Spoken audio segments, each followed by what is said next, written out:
요한복음 20장 27절 말씀, 도마에게 이르시되 내 손가락을 이리 내밀어 내 손을 보고 내 손을 내밀어 내 옆구리에 넣어보라. 그리하여 믿음 없는 자가 되지 말고 믿는 자가 되라. 아멘. 우리가 천국에 가는 것은 뭐 때문에 가는 거죠? 믿음 때문에 갑니다, 천국에. 그래서 우리가 믿음을 가지고 있는 자가 예배 드리는 거고, 믿음을 가지고 있는 자가 섬기는 거고, 믿음을 가지고 있는 자가 나중에 천국도 가고 그렇게 되는 거죠. 그러니까 믿음이 없으면 아무것도 못해요. 그죠? 그래서 믿음이라고 하는 게 얼마나 중요한가라고 하는 것이죠. 믿음이 시작이라면 소망이 우리의 그 과정, 예를 들어 믿음으로 시작하지 않으면 과정도 없죠. 아이가 태어나지도 않는데 자라나겠습니까? 그러니까 소망을 갖는다는 것은 앞으로의 미래가 있기 때문에 우리가 소망을 갖는 거 아니겠어요? 아이가 자라날 것을 생각하고 있기 때문에 소망을 갖는 거죠. 그래서 믿음을 가지고 출산하면 그러면 소망을 가지고 살아가게 돼요. 그러다가 뭐가 완성이 되면 사랑할 때 완성이 되죠. 그래서 결혼식 할 때 보면 부모를 떠나 아내와 연합하여 한 몸을 이룰지니라. 이제는 부모의 간섭에서 벗어나야 된다. 이제 결혼하는 순간 부모의 간섭에서 벗어나서 한 가정을 이룬다. 이게 완성이죠. 그러니까 결혼하게 되면 사랑의 완성을 이루는 겁니다. 그죠? 그럼에도 불구하고 또 메워놓고 막 그러면 안 되죠. 하나의 가정이고 하나의 어른이 됐단 말이에요. 그것을 인정해 줘야 되는데 그러지 않고 자기한테 메워놓으면 안 되죠. 자녀들이 부모에게 효도하고 싶어서 연락도 한번 할 수 있고요. 또 찾아뵐 수도 있고 그럴 수는 있어요. 근데 부모가 메워놓을 의무는 없습니다. 이제는 어른이 돼서 부모를 떠난 거거든요. 그게 성경적인 것이고, 부모는 아이들한테 간섭을 해서는 안 됩니다. 그게 정상적인 성경의 그 규칙이에요. 그래서 그 성경을 잘 알면은 결혼 생활도 아름답게 할 수 있습니다. 그런데 성경을 모르는 사람들이 결혼 생활이 뭔지를 모르니까 그냥 막 올가미처럼 이렇게 메워놓고 마치 그 자기의 그 수하에 있는 것처럼 그렇게 여기는 사람들이 많아요. 남편이 아내에게 그런 사람이 있죠. 또 부모가 자녀들한테 또 그런 사람들이 있습니다. 그러면 안 되는 거죠. 성경적이 아니고 성경적인 삶을 사는 사람들은 그렇게 하면 안 되겠죠. 믿음으로 시작한 사람이 소망을 가지고 과정을 진행을 하면서 소망을 늘 하늘나라에 소망을 두고 살면서요, 사랑이 되면 완성이 되는 겁니다. 한마디로 말하면 처음으로는 율법으로 시작했다가 나중에 은혜로 맞춰야지, 은혜로 시작했다가 율법으로 맞추면 안 되죠. 그러니까 마치는 것은 사랑이라고 하는 은혜로 맞춰야 되는 거죠. 처음에 믿음으로 시작했으니까 믿음으로 가다가 또 믿음으로 끝나는 거죠. 그러니까 처음에 다 마찬가지예요. 소망으로 시작했다가 소망으로 과정 가다가 소망으로 끝나야 되는 거고, 그거를 이제 사랑으로 시작해서 사랑으로 과정을 가다가 사랑으로 끝낸다. 그거를 이제 세 가지로 나눈다면 믿음, 소망, 사랑 이렇게 표현할 수 있는 거죠. 그거를 예수님 입장에서는 길이요 진리요 생명이다 이렇게 얘기할 수 있죠. 길이요 진리요 생명이다. 잘 생각해 보면 예수님께서 길이요 진리요 생명이라고 얘기했으니까 길이라고 하는 게 뭐겠어요? 예수님이 길을 우리에게 마련해 주셨다. 그게 믿음을 마련해 주셨다는 의미가 똑같아요. 그죠? 하나님 우리에게 믿음으로 오셨죠. 믿음으로 우리에게 믿음을 주려고 오신 거예요. 믿음이 시작되지 않으면 의미가 없거든요. 그래서 믿음으로 시작하게 하려고 길이 되셨단 말이에요. 예수님 오지 않았으면 우리가 어떻게 믿음을 알 수 있었겠어요? 예수님이 오시니까 믿음을 알게 됐고 또 길을 알게 됐죠. 거기다가 이제 소망을 갖게 됐죠. 소망을, 우리가 주님에 대한 하늘나라의 소망을, 땅의 소망만 가졌던 사람들이 교회에 와보니까 하나님을 알게 되고 하늘에 대한 소망을 드디어 깨닫게 됐다 그 말입니다. 그렇죠? 마찬가지로 예수님께서는 진리라고 하는 겁니다. 우리에게 진리라는 건 뭐예요? 뭔가 벗겨지는 거죠. 말씀을 깨닫게 되는 거죠. 그러니까 이 땅의 소망 안 가지고 하늘나라 소망 가질 수 있는 거죠. 막 벗어나니까, 그죠? 벗어지니까 그걸 진리라고 그러니까요. 그 진리는 한마디로 말하면 죽는 거예요. 광야 생활과 같은 거죠. 애굽에서 시작한 6월절 어린 양으로 이제 죽으시고, 그리고 우리를 구원해서 홍해 바다를 건너가지고 광야로 나올 때 하나님 우리에게 무엇을 요구하겠어요? 하나님 우리에게 죽음을 요구하는 겁니다. 애굽에서 살던 모든 습성이 광야로 나오면서 네가 죽기를 바래서 무덤으로 집어넣는 거예요. 광야는 어떤 면에서 불구덩이와 같은 곳입니다. 용광로와 같은 것이고 우리를 자꾸 재련하는 것이죠. 그렇게 재련하려고 교회에서 말씀을 그렇게 나누고 해도 사람들이 안 죽어요. 녹아지지 않는단 말이에요. 그러니까 자기가 늘 살아있어요. 자기 성질도 살아있고 자기 성격도 살아있고 자기 생각대로 살아있어요. 자기 생각대로, 목사님이 아무리 말해도 나는 내 생각대로 살 거야, 뭐 이런 사람들이 얼마나 많은지 몰라요. 그처럼 어리석은 사람이 없습니다. 왜냐면 우리 교회에 오면은요, 여러분, 목사의 말을 잘 들으셔야 돼요. 왜 그러냐면 목사가 만약에 타락했거나 방탕하거나 지금도 이렇게 타락한 삶을 살고 있으면 그렇게 뭐 말 들을 필요가 없어요. 제 자신이 무적행이니까, 그렇게 따지면. 그러나 만약에 제가 부활한 그리스도의 사람이고 또 회개했고 주님의 종으로서 말씀을 증거하고 있다면 여러분은 순종하셔야 돼요. 그 말씀을 듣고 순종하는 게 그게 진리란 말이에요. 그걸 여러분 벗어난다는 얘기고 여러분 자신을 자꾸 죽여야 되거든요. 그래서 여러분 자신을 죽이는 것을 광야 생활이라고 그러고 그걸 교회 생활이라고 그럽니다. 광야에 가면 우리를 자꾸 벗겨내고 우리를 죽이는 거예요. 광야 생활은. 그래서 애굽에 있었던 모든 습성을 광야에서 죽이는 거예요. 다 죽으면 그러면 거기서 새로 태어난 광야에서 새로 태어난 어린 아이가 가나안 땅으로 들어가는 것입니다. 그렇게 되면 하나님의 사랑을 깨닫게 되죠. 아, 하나님이 우리를 사랑으로 처음부터 인도하셨구나라는 것을 깨닫게 됩니다. 그게 가나안 땅이에요. 거기서 지성소에서 하나님을 만나 뵙는 것고, 그게 삼층천에 올라가는 것과 똑같은 일입니다. 하나님을 만나 뵙는 거, 지성소에 가서 하나님 만나 뵙는 바울처럼 하나님 말씀을 깨닫게 되는 거고, 가나안 땅에 들어가서 우리 하나님의 사랑을 깨닫게 되는 거죠. 말씀을 깨닫게 되는 거다. 성경은 마치 이런 책과 비슷해요. 율법과 은혜로 되어 있죠. 성경을 보면 율법과 은혜, 구약과 신약 이런 식으로 되어 있어요. 두 가지로 되어 있고 두 개의 형제로 되어 있다 그랬죠. 그래서 형과 동생으로 되어 있어요. 동생은 항상 죄인이기 때문에 은혜를 받아야 되고요, 형은 항상 의롭기 때문에 율법이라고 그렇게 말하는 것입니다. 그래서 형과 동생으로 이렇게 나누어서 성경이 되어 있거든요. 구약과 신약, 율법과 은혜 이렇게 나누어져 있습니다. 마찬가지로 성경은요, 이혼책입니다. 이혼책. 그리고 성경은 결혼책이에요. 그러면 이혼책이라고 하는 것과 결혼책이 왜 같으냐면, 이혼서약 그리고 결혼서약, 이혼서약을 가지고 가면 두 번째 남편에게 결혼하게 되어 있습니다. 이게 신명기 24장 1절부터 4절까지의 말씀이에요. 그 내용을 잘 읽어보면 이해가 될 수 있겠죠. 그래서 처음에는 이혼하는 거예요. 그리고 두 번째는 결혼하는 거고요. 그러면 하나님께서는 이혼하는 걸 좋아한다, 싫어한다? 싫어한다 그래요. 성경은 이혼하는 걸 싫어합니다. 왜 하나님은 이혼하는 걸 싫어하냐면, 성경에서 이혼하는 책, 다시 말하면 이혼을 가르쳐주는, 이혼하게끔 하는 이 내용의 말씀으로는 너희가 구원을 받을 수가 없다는 걸 얘기하는 것입니다. 그러니까 이혼책으로서는 너희가 구원받는 게 아니야. 이것은 너를 갈라놓는 것이고 너를 죽이는 거야, 이 말이죠. 그러니까 교회에 오면 먼저 뭐가 이루어졌는다? 먼저 뭐가 이루어지면 죽이는 역할이 이루어져요. 이혼하는 게 역할이 이루어져요. 아버지와 아들을 싸우게 하고 갈라지게 만들어요. 어머니와 딸을 싸우게 하고 갈라지게 만들어요. 주님께서는 우리에게 평화를 주러 온 것이 아니라 칼을 주러 왔다, 마태복음 10장에 말씀하고 있는 게 바로 이혼입니다. 그러니까 갈라지게 하는 거죠. 엄마와 딸을 갈라지게 하고, 시어머니와 며느리를 갈라지게 하고, 아버지와 아들을 갈라지게 합니다.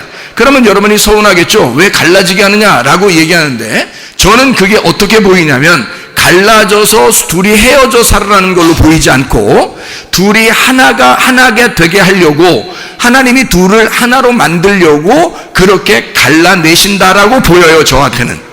왜 그게 그렇게 보이냐면, 이혼 증서가 결혼 증서로 보이기 때문입니다. 성경에 하나님의 사랑을 깨달았기 때문이에요. 그래서 이혼책이 아니라 결혼책으로 보인다는 거죠. 칼이 아니라 평화로 보인다는 것입니다. 그러니까 아들과 아버지를 처음에 갈라놓는 것은 아버지와 아들을 하나로 만들기 위해서다라고 저는 보인다는 거죠. 아브라함과 이삭이 처음에 하나님이 번제로 이삭을 드리라고 했을 때 데리고 갔지만, 아버지가 아들을 죽이려고 했을 때 하나님이 그를 다시 살려요. 거기선 죽었다 살아난 거나 마찬가지입니다. 죽었다 살아난, 그래서 죽었다 살아난 이 아들을 아브라함은 더 이상 이제 내 아들이라고 말하지 않을 것이고, 이삭도 아브라함을 내 아버지라고 말하지 않을 것이란 말입니다. 그들을 살린, 아들을 다시 돌려준 하나님을 믿게 될 것이고, 아버지를 내게 다시 돌려준 하나님을 믿게 된 것이라는 거죠. 먼저 하나님, 먼저 그 나라와 그의 의를 구하게 되어 있다는 것입니다. 예수를 믿게 되면 바로 이게 정상인 거죠. 첫 번째는 너희를 갈라놓으려고 번제를 드려라, 아들을 번제로 드려라 했지만 하나님은 결국 둘을 하나 되게 만들려고 한 것입니다. 이제 이삭은 더 이상 아브라함의 아들이 아니요 또 하나의 아브라함이 돼서 믿음의 조상이 되어야 되기 때문입니다. 이 말은 무슨 말이냐면, 여러분이 자식을 낳아서 자식을 이제 결혼을 시키잖아요. 그럼 결혼시킨 그 자식이 또 가정을 이룹니다. 그러면 어엿한 어른이 된 거죠. 너희들은 결혼했어도 너무나 어린아이야, 이렇게 해서는 안 된단 말이에요. 그가 또 하나의 가정을 만들어서 이제 가장이 되었단 말이죠. 그러면 여러분은 그것을 인정해 줘야 되는 거예요. 너는 하나님의 아들이고 하나님이 너의 가정을 직접 간섭하실 거야. 이제 내 손에서 떠났다, 내 손에서 떠났다 라고 말하셔야 된다는 거죠. 그렇게 못하는 사람은 아직도 자기의 욕심이 남아있어서 아들과 딸을 막 잡아 놓으려고 하는 거죠. 그 이상한 사람들입니다. 그건 성경적이 아니에요. 그러면 네가 키워, 내가 안 키울 테니까. 그럼 어떻게 할 거예요, 여러분? 하나님의 자녀가 돼서 이삭이 또 하나의 아브라함, 믿음의 조상이 되게 만들어야죠. 다시 말하면 부모를 떠나, 아브라함을 떠나 이삭이 믿음의 조상이 되게 만들어 놓는 장소가 모리아산이에요. 번제 드리는 그 장소란 말입니다. 성경의 원리는 항상 똑같아요. 그래서 처음에 우리가 애굽에 살던 나를 광야에 데려와서 죽이고 그 다음에 가나안 땅에서 천국 생활하도록 만드는 것이 하나님의 계획이라는 거죠. 하나님의 뜻이라는 얘기입니다. 무슨 말인지 아시겠죠? 이렇게 성경은 우리에게 믿음의 코스를 가르쳐줘요. 이러한 코스가 있으니 그렇게 걸어가라 라고 말해주고 있다는 말입니다. 근데 우리는 그런 코스를 가지를 못해. 성경을 모르니까 그런 걸 가지 못하고 영 이 땅에 사는 것만 생각을 해요. 그 어리석은 사람이 되는 거죠. 그러면 안 되고 하나님의 뜻대로 살아가는 사람이 돼야죠. 내가 주여 주여 한다고 주님 믿는 거 아닙니다. 믿음이라는 피스티스, 이 피스티오라는 말은요 굉장히 중요합니다. 요한복음 3장 16절에 하나님이 세상을 이처럼 사랑하사 독생자를 주셨으니 이는 저를 믿는 자마다 멸망치 않고 영생을 얻게 하려 하심이라. 자, 어떤 사람이 멸망치 않고 영생을 얻어요? 믿는 자가. 여러분 주님을 정말 믿는가? 여러분은 정말 주님을 믿는가? 주님께 여러분의 모든 것을 맡길 수 있는가? 하나님이 나보다 더 잘할 수 있다고 하는 사실을 믿는가? 내 자녀를 나보다 하나님이 더 잘 키울 수 있다는 사실을 믿는가? 내 돈을 더 잘 관리할 수 있으신 하나님이라고 믿는가? 여러분 내 목숨을 하나님께서 내 목숨을 원래 잘 주관하신 하나님이심을 믿는가 하는 거죠. 내가 내 거라고 생각하는 것들을 하나님이 뺏어가시는 것은 축복입니다. 왜냐하면 내가 내 거라고 생각할수록 뺏겨야 되는 거예요. 그럼 잃어버리는 거죠. 이혼시키는 거죠. 그런데 하나님이 다시 그렇게 아이고 그래 내 포기하리라, 하나님께 내 모든 걸 맡기리라 했더니 하나님이 다시 다 돌려줘요. 그게 아브라함과 이삭의 관계예요. 원리가 똑같잖아요. 왜 성경의 원리는 그때는 그때 그런 사람들이 살았어, 우리는 그렇게 못해. 믿음이 없는 거지. 믿음이 없는 거지. 하나님을 안 믿는 거지. 당신이 하나님을 안 믿는 거지. 그러면 하나님을 믿는다면 성경의 하나님만이 아니라 나의 하나님이 되셔야지. 내가 지금 믿는 그 하나님이 그런 하나님이 되셔야지. 왜 하나님을 못 믿냐 이거예요. 왜 다 자기 거라고 그래? 하나님 거라고 그래? 그게 믿는 거라는 거예요. 성경에 내 뜻대로 마시고 하나님의 뜻대로 되길 원합니다 라고 하는 게 성경이래요. 그러면 성경대로 믿어야지. 왜 성경은 성경이고 자기 생각은 자기 생각이야? 왜 자기 책을 써요? 이상하잖아. 하나님 말씀을 믿어야지.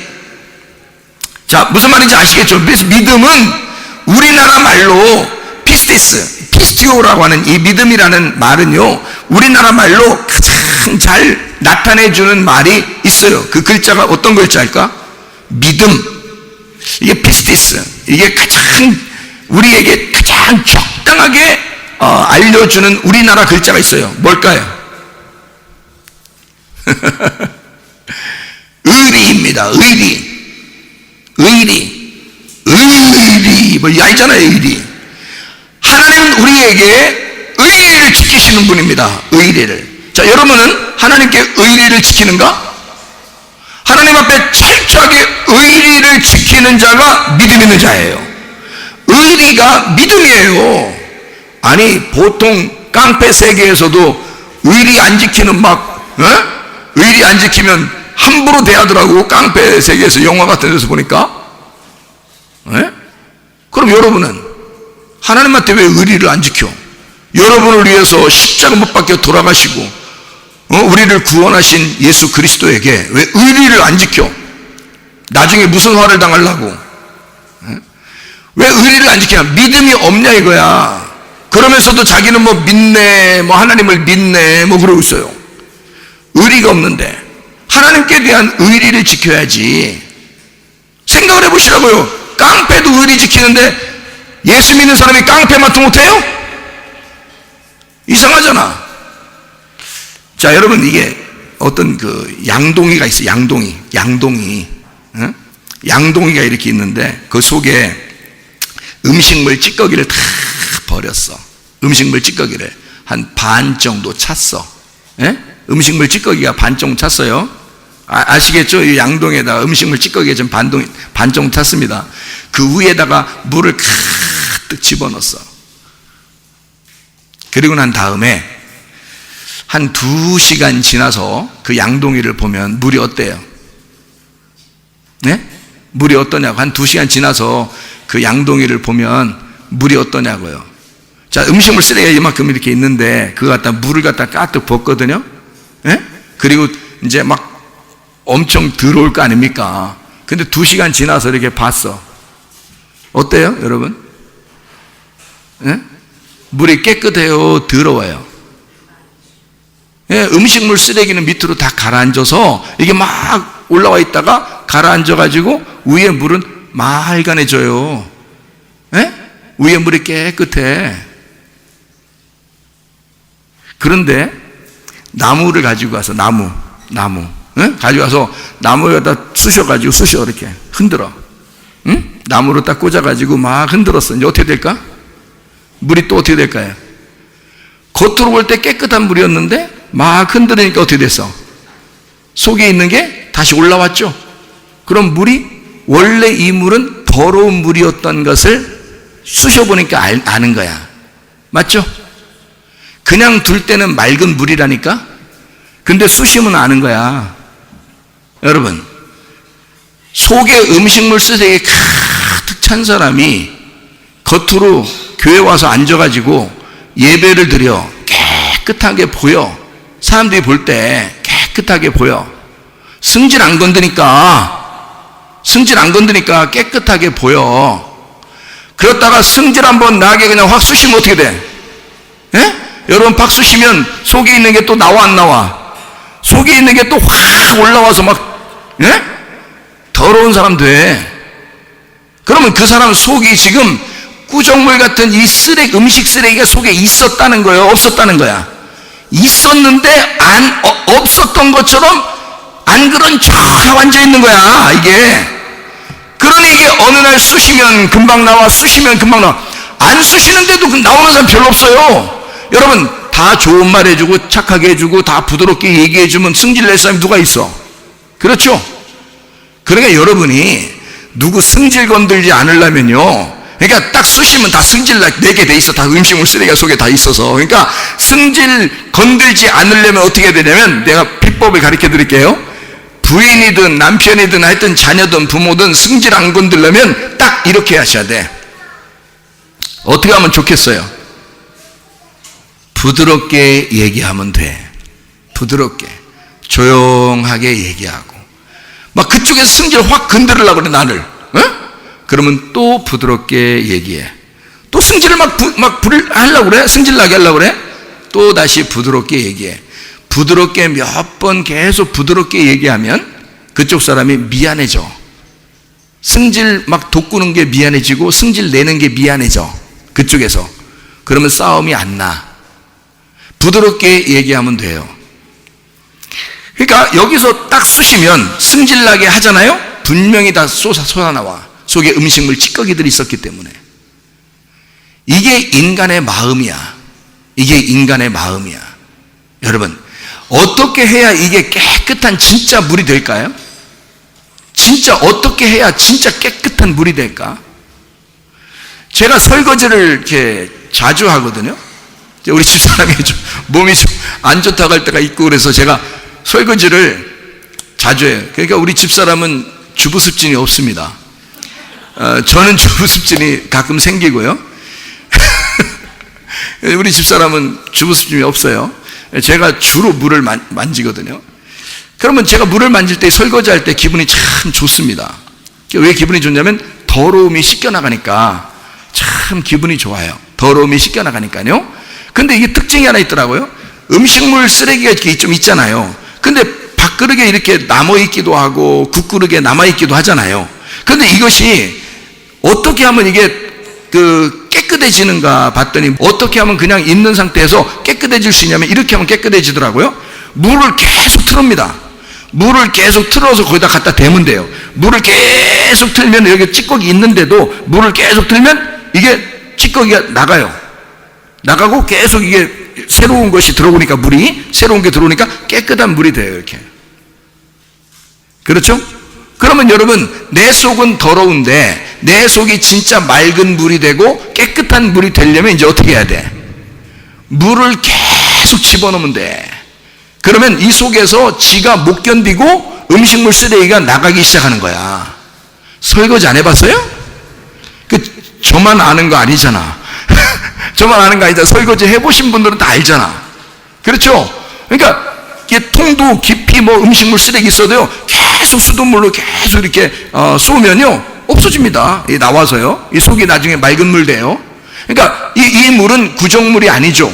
그러니까 속에 음식물 쓰레기 있는데 위에 뽀얀하게 이렇게 있는 그런 물이 아니에요. 이거는 새로운 물이 들어갔단 말이에요. 그러니까 성경에서도 샘물과 같이 솟아난다 이런 말 있죠. 예, 우물이라는 게 왜 우리가 먹을 수 있느냐, 샘물이 왜 우리가 먹을 수 있냐면 계속 솟아나오고 있기 때문입니다. 계속 물이 제공되기 때문에 깨끗하다 그러는 거예요. 그걸 먹을 수 있다는 거예요. 살아있다 그런 거지. 살아있는 물이기 때문에 먹을 수 있는 거죠. 물을 계속 틀어놓고 음식물 쓰레기 아무리 있어도 그걸 딱 대고서 다 씻겨내면 그 다음에 그거 받아서 먹을 수도 있는 거예요. 예, 깨끗해. 그거는 이게 나중에 올라오는 게 아니에요. 이렇게 쑤셨다고 해서 올라오고 그러지 않습니다. 그러니까 여러분 속에 진짜 깨끗한 사람이 돼야 되죠. 속에 마음이 더러운데 쑤시면 나오고 막 쑤시면 나오고 이런 사람이 되면 아직 거듭난 게 아니에요. 물이 새롭게 막 들어가는 사람이 아니야. 나 원래 그래. 나 옛날에 말이야 막 이랬던 사람이야. 나 원래 그래. 그래서 나 건들지 마. 너 같은 건 안 건들고 싶다. 너 같은 건 안 건들고 싶어. 왜? 네가 동물이지 사람이냐? 나를 건들지 마. 야, 사람은 있잖아. 건들어도 괜찮아야 돼. 가만히 있어야 돼. 건들어도. 예수님이 사람이야. 참 사람. 나머지는 참 사람이 없어. 네가 사람이라면 예수님처럼 살아야지. 그럼 예수님처럼 살려면 건들어도 그런 게 안 나와야 돼. 건들어도 막 나 원래 그런 사람이야. 건들지 마. 네가 나 건들었으니까 내가 이렇게 하지. 이거 너 동물이야. 아직 사람 되려면 아직 멀었다. 동물인데 사람 되려면 거듭나야 돼. 너 땅에서 동물처럼 태어났잖아. 동물처럼. 예? 엄마 뱃속에 있을 때는 물고기였었고 나오면서는 기어다니고 그러다 조금씩 걸어다니고 좀 이따 막 뛰어. 그죠? 예, 막 날르듯이 뛰어. 이렇게. 이게 다 동물 아니야? 예, 물고기도 있지. 기어다니는 동물 있지. 걸어다니는 동물 있지. 날개 달린 동물 있지. 다 동물 얘기예요. 우리가 사람은 땅에서 태어난 건 다 동물이란 말이에요. 그러니까 이거를 예수 만나 진짜 사람 되게 만드는 거 아니에요. 우리를. 이해가 되겠습니까? 예수 만나 진짜 사람 되게 만드는 거, 이게 거듭난 거거든요. 동물이 어떻게 사람 돼요? 이거는 완전히 새로 태어나지 않으면 안 되는 거야. 새로 태어나지 않으면. 그래서 이거를 위로부터 태어났다, 다시 태어났다, 거듭났다, 중생했다. 그래서 다시 태어난 자, 땅에서 죽고 부활한 자라고 말하는 거예요. 그거를 그리스도인이라고 말하는 것입니다. 여러분 속에 막대기를 집어넣고 짝대기를 집어넣고서 양동에다 막 아무리 쑤셔도 맑은 물이 나올 수 있는 사람이 돼야 돼. 물이 계속해서 여러분에게 막 제공이 되잖아요. 물이 계속 쏘면요 속에 있는 음식물 찌꺼기 나와버립니다. 왜냐면 이게 넘쳐나거든요. 이 그릇이라는 건 한계가 있고 그 한계가 있는 그릇에다 계속 물을 집어넣으면요, 물이 계속 들어가야 되기 때문에 음식물이 찌꺼기가 나오게 돼 있어요, 밖으로. 그래서 막 100날이든 1000날이든 계속 물 쏴봐요. 이 속에 음식물 찌꺼기가 남아있나? 그렇지 않습니다. 밖으로 다 흘러나와 버려요. 이해가 되겠습니까? 근데 계속 물을 집어넣지 않기 때문에 그대로 정지되어 있는 상태. 이러면은 가만히 있으면은 좀 겉으로 볼 때는 사람처럼 사는 것 같아 보여. 근데 짝대기 넣고서 막 흔들면 이건 동물이야. 이해가 되겠습니까? 그러니까 여러분 속에서 누가 너를 건드려도 나는 하나님의 사람이 되리라. 나는 동물이 아니고 위로부터 다시 태어나리라. 하늘로부터 난 다시 태어나리라. 땅의 운명을 버리고 하늘의 운명으로 내가 갈아타리라. 그렇게 부활한 삶을 살아야 되겠다라고 결심한 사람들이 그리스도인들입니다. 교회 와서 그냥 예배만 드리는 척하고 그러지 말고 진짜 하나님의 사람이 돼야죠. 누군가가 여러분을 갖다가 건드려도 그렇게 사랑스러운 눈으로, 사랑스러운 목소리로 말하고 볼 수 있는 그런 사람들이 돼야 된다는 거죠. 그런 그리스도인들이 돼야 거듭난 거다 이 말이에요. 믿음 있는 자, 적어도 하나님이 우리에게 의리를 지켰듯이 나도 십자가를 지고 나를 부인하면서 주님을 따라갈 수 있는 의리 지키는 사람이 돼야죠. 그게 믿음이란 말이에요. 믿음이라는 피스티스는 변함없이 그대로 간다는 뜻이에요. 변함없이 그대로 간다. 이게 믿음이라는 겁니다. 그거를 우리나라 말로 의리라고 말할 수도 있다는 얘기예요. 의리라고. 사람들이 믿음이 없기 때문에 자기 마음대로 살아요. 히브리서 4장 2절 말씀 보니까 그들과 같이 우리도 복음 전함을 받은 자이나 들은 바 그 말씀이 그들에게 유익하지 못한 것은 듣는 자가 믿음과 결부시키지 아니함이라 이랬습니다. 믿음하고 하나가 되지 않기 때문에 그 말씀이 유익이 안 된다는 거예요. 여러분에게 아무리 말씀을 증거해도 여러분 자신에게 유익이 안 된다면 여러분은 믿음하고 연결이 안 돼 있다는 얘기고, 그 믿음은 다른 말로 뭐라고요? 의리가 없다는 얘기입니다. 사람과 사람과의 관계에서도 의리를 지켜야 되는 거거든요. 하나님과 사람 사이에 의리가 있어야 변함없이 주님을 믿게 된다는 거죠. 변함없이 주님을 믿는 것 자체가 자기한테 유익하다는 거예요. 영적인 유익, 말씀이 자기한테 유익이 안 되는 것은 네가 하나님과 의리를 지키지 않았다 이거야. 믿음을 갖지 못했다 이거야. 믿음으로 받아들이지 못했다는 거죠. 믿음으로 말미암아 우리가 믿음으로 살고 믿음으로 말미암아 살아가게 되는 것, 이게 믿는 그리스도인이에요. 로마서 1장 16, 17절에 너희가 믿음으로, 복음은 하나님의 능력이 있어서 이게 믿음으로 믿음에 이르게 하고 믿음으로 살게 한다는 거죠. 오직 의인은 믿음으로 말미암아 살게 되어 있다는 거야. 그러니까 믿음으로 사는 것은 변함없어야 된다는 얘기고, 그게 의리를 지키는 하나님의 사람이다 라고 이야기하는 거죠. 그러니까 도마 보고도 너 믿어야 된다 이렇게 말하는 거죠. 주님께서 도마에게 믿어라 그렇게 말하잖아요. 우리 보고 믿으라는 거예요. 에베소 2장 8, 9절 말씀에 뭐라고요? 우리한테 너희가 그 은혜를 인하여 믿음으로 말미암아 구원을 얻었나니. 자, 왜 뭘로? 믿음으로 구원을 받았네요. 그럼 믿음은 어떻게 생겼어요? 은혜로 말미암아 믿음이 왔대요. 은혜로 말미암아 믿음이 왔고 믿음으로 구원을 받는다네요. 그죠? 이것이 너희에게서 난 것이 아니요 하나님의 선물이라. 행위에서 난 것이 아니 누구든지 자랑치 못하게 하려 함이니라. 자, 은혜가 누구 때문에 왔으니까? 예수 그리스도가 하나님의 은혜니까. 우리의 은혜로 오신 분이 예수님이니까. 예수님이 이 땅에 오심으로써 아하, 그분이 나에게 믿음이 되셨구나. 그분이 나에게 의리가 되셨구나. 그래서 나도 그 믿음으로 믿으니까 이거는 내 거가 아니라 하나님 거라는 거죠. 그 믿음으로 믿으니까 구원을 받는다네. 그건 이건 내 거가 아니라 하나님 거니까 자랑하지 못하는 거죠. 이건 주님의 은혜로 왔으니까. 자, 여러분 가만히 앉아있는데 하나님 말씀이 막 증거됩니다. 자, 이게 뭐가 지금 오고 있다는 거예요? 엘코마이, 예수 그리스도가 지금 은혜로 오고 있는 거 아닙니까? 말씀이 지금 오고 있는 거 아닙니까? 여러분의 말씀이 전달되고 있는 거 아니겠습니까? 그렇게 말씀이 전달되면 여러분이 은혜를 받은 거야. 은혜를 받으면 믿음이 생겨. 그러니까 말씀을 자꾸 들으면 믿음이 생긴다는 거죠. 믿음은 말씀을 들음에서 오며 그 들으면 하나님의 말씀으로 말미암았느니라. 하나님의 말씀을 너희가 들으면 믿음이 생긴다는 거 아니에요. 그러면 은혜가 말씀이었고 말씀이 이 땅에 우리한테 오셔서 나를 위해 죽으셨단 말이에요. 그 그 은혜가 내게 왔어. 내가 오라고 한 게 아니기 때문에 은혜라고 그러는 거예요. 내가 오라고 한 게 아니니까, 그건 내 뜻이 아니니까, 아버지의 뜻이니까 그게 은혜라 그러는 거예요. 은혜로 왔는데 그 은혜가 믿음으로 말미암아. 그래서 그 믿음이 내게, 내가 그분을 믿어야 되겠구나 라고 그 믿음이 온 거예요. 은혜가 오니까 믿음이 생겨. 그래서 믿음이 생기니까 그걸로 믿는다, 그렇게 말하니까 구원받는 거예요. 내가 믿어야지. 믿음은 왔는데 자기가 안 믿어. 그래서 믿음이라고 하는 피스티스와 믿는다라는 피스티오가 있단 말이에요. 그러니까 보세요. 믿음이 있노라 하고 너희가 행함이 없으면 그 믿음은 가짜다, 이렇게 되어 있죠. 야고보서 2장에 나와 있는 말씀입니다. 그럼 믿음이 누구라고? 예수님이라고. 예수님이라는 믿음이 은혜로 내게 왔다고. 그러면 내가 행함이 있어야 되잖아.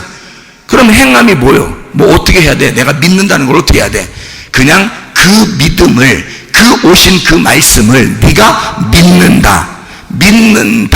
그러면 그게 행함이란 말이에요. 그러니까 믿음은 우리에게 온 거고, 그걸 내가 믿는다는 것은 행함이란 말이에요. 그러니까 우리가 다른 어떤 걸 행해서가 아니에요. 그러니까 여러분 보세요. 교회 오면, 교회 오는 거 믿음을 여러분이 보여주는 겁니다. 교회 오는 게 믿음을 보여주는 거야.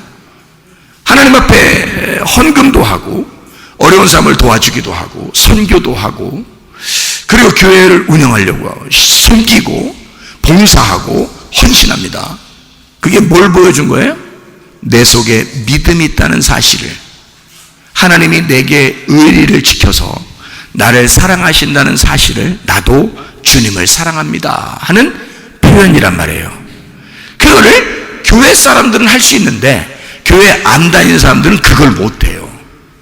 그러니까 믿음은 다 들어갈 수 있어요. 어떤 경로를 통해서든 믿음은 다 들어갈 수 있는데 자기가 믿질 않는 거야. 그러니까 자기가 믿어야 멸망치 않고 영생을 얻는 거죠. 자기가 믿어야. 그래서 믿음을 지켜야 돼. 그것을 믿는다라고 그러는 거예요. 그럼 그 믿는다는 것을 통해서 우리가 구원을 받는다는 거예요. 자, 은혜로 인하여 믿음이 왔고 믿음을 통해서 구원을 받는다. 이게 네게 아니라 하나님 앞에 자랑할 수가 없다, 이렇게 된 거죠. 그 말은 은혜부터 시작해서 다 하나님이 주기 시작했던 거예요. 우리가 취하는 게 아니고 하나님이 다 줬다는 걸 알게 되는 거예요. 그게 은혜라 그러는 거예요. 하나님이 주셨다. 여러분, 우리는 도마 보고 예수님이 뭐라고 그래요? 너 의심하지 말고 믿음으로 나를 믿어라. 너는 나를 본고로 믿느냐? 보지 못하고 믿는 자가 복되도다. 여드레를 지나서 그렇게 우리에게 오셔서, 그 도마 같은 우리에게 오셔서 주님은 그 부활의 예수님, 그 안에서 자기를 영적으로 발견하라는 거 아니겠습니까? 하나님 말씀을 사모하는 사람, 하나님 말씀을 이게 생명이구나, 이게 영이구나 라는 걸 깨닫는 사람, 그래서 그 말씀을 변함없이 지키려고 믿음을 가진 사람, 그 말씀 안에 살려고 하는 사람, 의리를 지키는 사람, 주님을 사랑하는 사람. 그래서 믿음과 소망, 사랑이 완성되는 거고요. 길, 진리, 생명, 그게 생명이라는 얘기입니다. 그러니까 생명은, 사랑은 그냥 오는 거야. 찾아오는 거예요. 우리가 그 길에 들어서면 진리를 알게 되고, 진리를 알게 되면 생명은 그냥 오는 거예요. 진리는 나를 벗겨내는 거죠. 말씀을 벗겨내는 거죠. 깨달아지는 겁니다. 이해가 되는 거야. 뜰에 들어오면 성소에 가게 되고, 그리고 지성소로 가게 된다 이거예요. 애굽에서 광야로 오게 되면 나를 불덩어리 속에 집어넣어 나를 다 녹여주시고, 그리고 불순물을 제거하고 깨끗한 새로 태어난 나를, 새 사람을 만들어 그 다음에 가나안 땅에 데리고 들어가는 것입니다. 이게 하나님의 계획이라는 거죠.